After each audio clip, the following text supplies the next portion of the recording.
Good evening to those online. Some of you I probably know and haven't seen you in the flesh for a while, so it is a 5'2" Jenny here. I'm wearing the hat today as the founder of the Scottish Rural and Island Transport Community. I founded it back in 2018 out of pure frustration that rural and island transport wasn't coordinated together, whether that was at community level, policy level, transport operator level, and I was involved in European leader projects, and that's where my frustration started. I was sitting in a room with lots of different people. I was like, right, we're going to make something happen. So tonight I'm going to pick on some of the themes that David did talk about. And I'm going to talk about transport in communities. So I'm going to give you a quick run through of, if it's going to work. If it doesn't, I'll go by the computer. A quick run through of SRITC. It is a small organisation. We're about 1.5 full-time members of staff. We rely heavily on volunteers, but it's about bringing the whole of Scotland together. That's a theme on transport, a passion on transport, an interest and passion on transport. But it goes well above that. It goes out to the UK and it goes overseas. We have people from Australia, America joining us online. So it's about providing that support, sharing knowledge, and above all, actually about trying to bring that collective voice together to make actual change happen. And we are doing that for a small team that we are. So some of these faces might be familiar. There's Alex Reid and Ali McElroy, who are fellow directors with me. Musketeers are my volunteers, and they range from Orkney to Arran down to London, and Angus is now in New Zealand. We have an advisory board. Again, we've got people from Sweden and Italy. We've got academics, we've got communities, we've got RTPs, regional transport partnerships. And we have until recently been getting Smarter Choices, Smarter Places funding. But for those of you that know, that's been axed by Scottish Government. So we're all looking at different things. In 2022, we got asked by Scottish Government Rural Directorate to look at the National Transport Strategy through a rural and island lens. And if anybody's ever done that, it doesn't take too long because there's not much in it. So we're writing the report, did the evaluation, and we came out with 6 big asks. And the QR code on there is for anybody online or in person that actually wants to nudge David Kelly, reply back to the consultation that we've got out at the moment on something called a rural and island mobility plan. So please do take the time to put this back, because this is work that we've done and it will feed into the Scottish Government's rural delivery plan. And that rural delivery plan covers everything from energy, education, housing, transport. So this will be feeding into that. We are also going to be running an online gathering, aka conference, for a couple of hours on the 3rd of June and the 5th of June, bringing together people to talk about all shapes and sizes of transport. And the issue I'm going to talk about, car clubs at the moment, it's a big one. And I thank David for not going into too much detail for it now, so I can share it. But community car clubs, he's touched on, there've been big issues. Anybody know a community car club? Use a community car club? A few of you, okay. Since 2020, there's been big issues around insurance, okay, and getting insurance for running these vehicles. So we've had this brought up at cafes that we run online once a month at the end of a month. And along with David's colleagues at CTA, we've also worked with an organisation called Como UK and the Scottish Rural Action, because people are getting affected by this and car clubs are folding, shutting down. The most recent one is up in Elgin, Forest direction with Murray Carshare. So we're like, how can we sort this problem? So we decided to work with SRUC to put together a national survey to be distributed through the networks like CTA, Como UK, to find out actually what the picture was like. And we wanted to know whether insurance really was the big issue or whether there were other issues around it. So to give you a bit of background, we have Terry Haggerty, who is a very well-known character on Mull and Iona Community Trust. They've been running car clubs for a very, very long time, but they're a small area because it's Mull. We've got Susan Ross, who is based on the outskirts of Newcastle. She has Derwent Valley Car Club. They are doing a product called Car Club in a Box, which is worth looking at, and I'll come back to. We've got Leicestershire, we've got Ben down there, who only started running in 2023. There's Car Butte, that's now shut, and one of the reasons it's shut, insurance. So that means visitors coming to the area. I'm painting a negative picture, don't worry, it'll come back round, okay? Tony Archer from Co-Wheels, as mentioned earlier, is one of the business operators, and literally you have everything from Skye and Orkney all the way down. And I'm leaving the local one to last. Ken Gordon, based in Daviot in Aberdeenshire, with Zero Carbon Daviot, okay? It's a community organisation, and they're all about trying to reduce emissions, whether it's through housing or transport. So we asked them initially, just to get a case study together, what are the difficulties you're encountering? And predominantly it came back as insurance. It also came back with subjects such as volunteer drivers, and obviously an aging demographic that's happening there.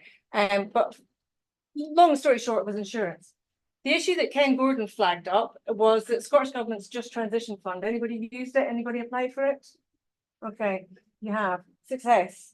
Possibly, maybe. Well, they did. They got money for a vehicle to be in Davitt. Guess what? Doesn't come with any money to cover operating it or insurance. So they've got the money for buying a vehicle, but at the moment, yeah, they can't run it. Okay, this is not unusual. We then asked the stakeholders to sort of what's happened to closures. If anybody wants insight to this, Murray Car Share will quite happily share with you the nuts and bolts of actually running a car club, and also the costs involved. And insurance costs went up by 300–400%. So that was, in the climate at the moment, something that they couldn't continue doing. We also started to ask them about different business models and who's using what cars and how they could maybe look at things differently. And Susan, that I mentioned earlier on, Susan Ross, presented quite a few different options. So where are we at the moment? I can't quite see the top slide because it's gone. I don't know what it's done at the top there. But they've all taken different action, okay? And we're all about being action orientated. So some have gone and spoken to the Department for Transport about this, and that was Susan Ross. She's also spoken to the Chief Scientific Advisor to highlight this problem. Ben has gone to the Department for Energy and Security and Net Zero because we've got this whole juxtaposition where we want to try and reduce car kilometre miles, and there was a recent Commission report that showed Scotland disastrously on this front. Rennie from Butte has gone to the third sector interfaces and told them what's going on. Ken Gordon has got very frustrated because actually he's got the money for a car, but he can't put it on the road. And anybody that knows Davitt has no buses. So we have a bus about once or twice a day if you're lucky. He's gone down to Westminster. He's also gone to the Scottish Cabinet Secretary. He's also gone to the Association of British Insurers. And then we have involved in this at the moment is Transport Scotland. And they have just discovered, just because I asked the question, how many car clubs were funded through their Just Transition Fund? One, Davitt. So they've got a big challenge on that front. We've also got involved the Scottish Government Finance Department because they're dealing with the Association of British Insurers, as is the likes of David Kelly and his colleagues at CTA, which brings me to the insurance provider broker, which comes courtesy of a solution for this through the Community Transport Association. Come back to that.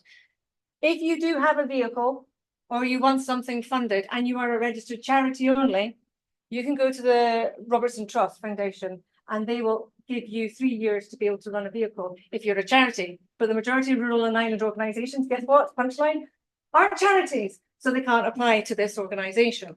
So big problem. So this survey we predominantly found in the national survey was replied to by Scottish people. So how best would you describe yourself? Okay, the majority of them here are club users, for whatever reason that may be, and that they don't have access to a car, their car's in the garage for that day, doesn't matter what it is, they're a car club user. If anybody wants any of this data later on, just shout. What are the biggest differences it would make to the community when you're thinking about car club? And this comes back to all the reasons that we all know, which is why we're standing here. It's about getting better access. It's about sharing resources and being affordable, particularly when you don't have access to a car. These are comments coming back from people that put responses back. The community benefiting, and as they say here, it's about Murray Car Share and how you can use a vehicle and share cars for things from school runs to the commute to even a social night out, and naturally the opportunity to reduce environmental impacts. So the last two that they've highlighted were the alternative to unreliable public transport. This is one of the main reasons you will find a car club in a rural and island area is the lack of transport. You'll also find there's a lot of informal car clubs there that don't even exist on anybody's radar because it's all done through WhatsApp or through Facebook. They're there, they're just not formalised. And that comes down to the social benefit as well. It might be the only interaction somebody sees with another person in their community that week. So why are they involved? Why do they want to get there? What they're doing? And we had 36 people reply to this question, which doesn't sound a very large number, but it actually is in this context. The biggest reason, if you want to just move that out the way, it's a little. bitty, so people can read it. The car club has been unable to secure insurance for the year ahead. Drum roll, no surprises, okay? Again, here's the biggest issue for trying to, sorry, well done. Trying to insure the car clubs, okay, what are the main challenges is the high cost, okay? That goes without saying, and they couldn't find an insurer. So I'm going to come back to this. What have you done so far to try and overcome this barrier? Well, they've put prices up. They've reduced their operating costs. You can see the blue lines, the light blue lines here. They've put on hold other developments and they've actually closed the car club. And what's preventing all of this? The cost of insurance. So what's happening? What's the good news? Because I said there was bad. This is the good news. The good news is we've got a working group that's coming together with a lot of those people that are there. The insurance company comes through the Community Transport Association. So at the moment, if you can tap into the Community Transport Association insurance and have 3 cars or more, David only has 1, there's a solution. But there is no solution for organisations or communities that have 1 or 2 cars at the moment, but we're working on it. So I mentioned Susan Ross earlier on. Car Club in a Box is something that they are looking to develop and be able to share amongst communities and organisations the length and breadth of the UK. But they themselves have their own challenges in the sense that they have to then get insurance for somebody that might be in Orkney or they might be in Devon to be able to use the model. What are the risks with that? How can people look after the car? Is it going to get damaged? All these things come into play.